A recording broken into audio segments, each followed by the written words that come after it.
barbershop conversation, guys. Feel free, hit the subscribe button. So don't forget the Patreon. Don't forget I'm giving away 2 tickets to Tyson Fury, Deontay Wilder, December 1st. Join the Patreon, and I'll be glad. I'm gonna pick a winner December 1st, and I'll hand you your tickets. But I want to talk about something. Boxing Scene did the article. I know this story came out last week, but I want to double back and talk about this. Bob Arum said Al Haymon is a fictional character that Sam Watson created due to all the bad decisions that they have made.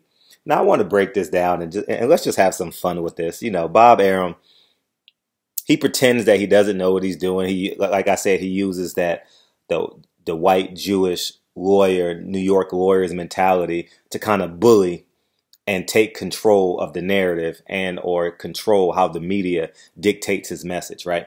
And whenever he talks in a strong tone, he doesn't want you asking another question. I've had 10 years of Bob Arum, so I kind of got a good understanding of who Bob Arum is, right? And he said something that's real glaring that I really want to talk about. He said Al Haymon is a fictional character. Obviously, I said this before. One, he doesn't believe this. But why that's so crucial is, why can't Bob Arum get a phone call with the most important man in boxing? And you know why this? See, when you can't beat him or join him, you want to attempt to discredit him. And I want to break this down to you guys so you guys fully understand.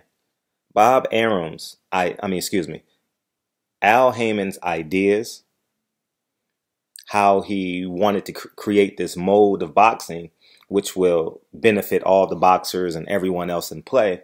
Bob Arum is attempting to duplicate it, right? He left HBO, right?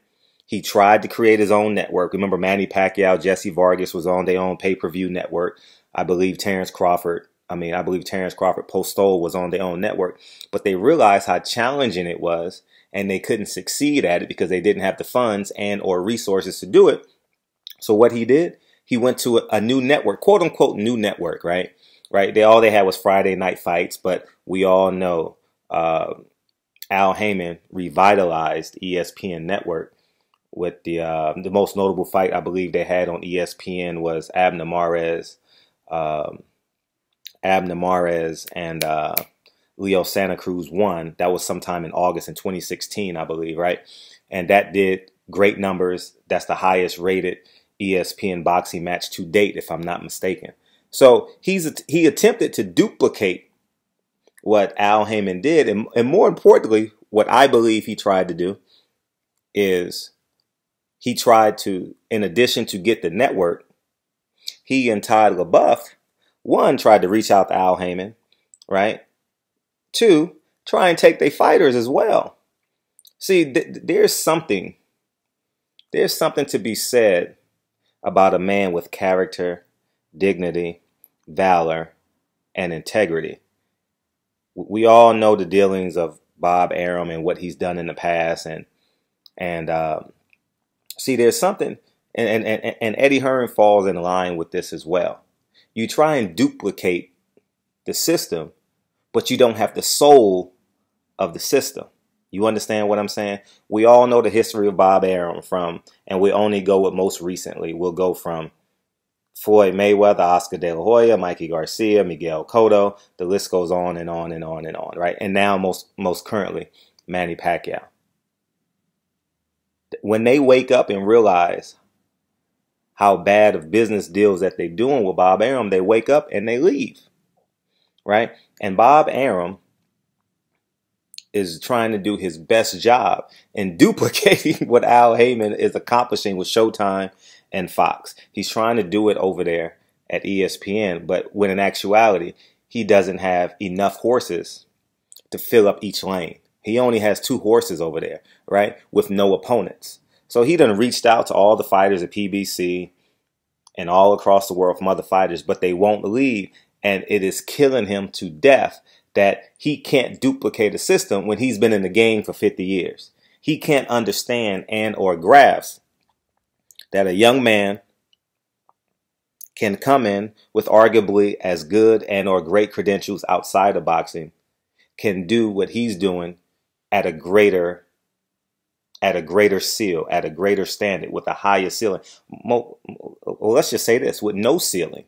You understand? Because at the end of the day, when a man has 150 to 200 fighters and no one leaves and everyone's happy for the most part, and a guy on the other side of the street is looking like, that house looks crowded, but every time I see them leave the house, they're awfully happy. And they only got 2 kids over there, Crawford and Lomachenko. And quote unquote, they're not going to be happy for the long run.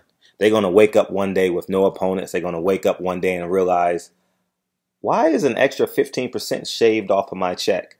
What is this? What is this? What are all these PR expenses that I've paid for? You understand? Why am I they're going to realize that they've been double taxed by Bob Arum all these years, right? But at the end of the day, Bob Arum is losing his stronghold of boxing, and it's bothering him. That's the big deal.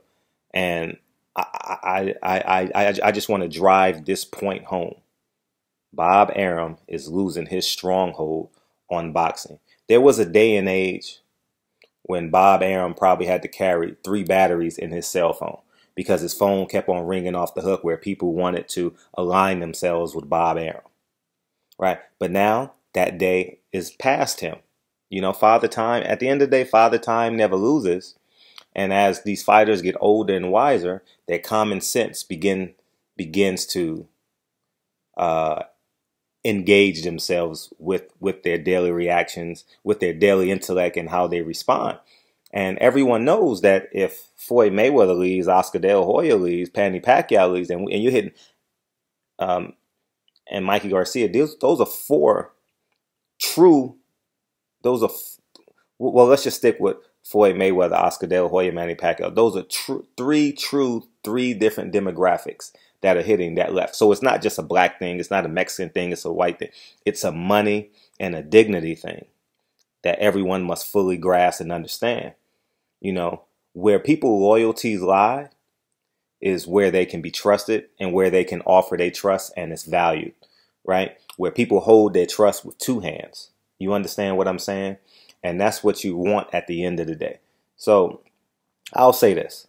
Bob Arum is obviously filibustering the truth. The truth of the matter is that they're losing their imprint on boxing. The marketplace is shrinking. And when I say shrinking, it's shrinking at a catastrophic rate that he can't handle. He foresees that at the end of the day, he's going to wake up one day and not have any fighters or not have any opponents for his fighters to fight. And he fully understands this. And he also understands that in about a year, maybe 12 months to 18 months, ESPN is going to start applying the pressure.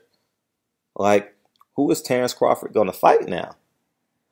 We done gave you a Russian. We done let you put him in the ring with a Russian. We done let you put him in the ring with the European. We done let you put him in the ring with someone else. But now it's time for us to make way with this boxing thing. They tried it with Golden Boy. It was a catastrophic fail.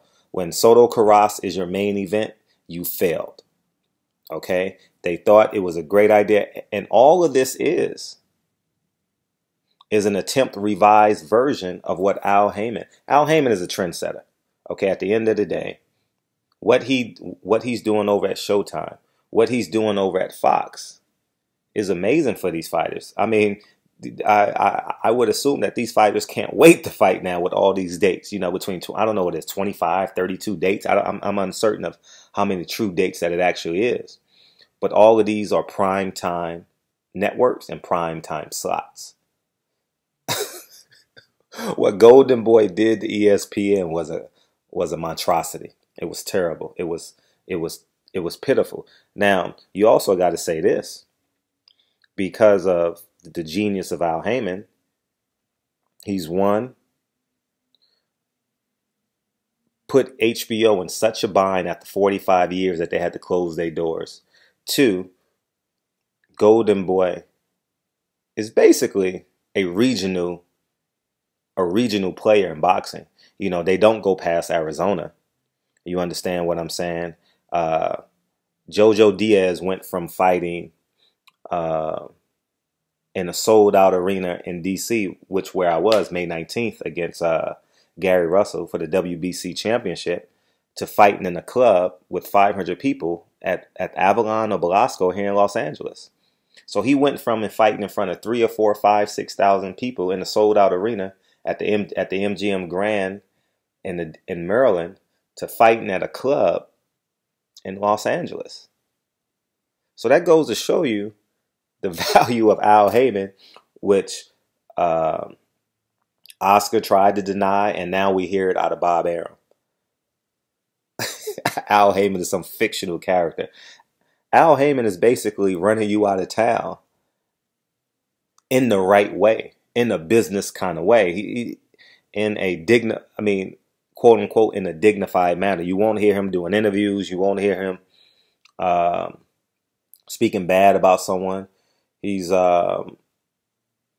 basically doing it the right way, just bending over backwards for these fighters, giving them dates, putting them in prime time slots, and allowing them to be successful. You can look at a guy like John Molina, who's never fought for a world championship, but is very important in the welterweight division.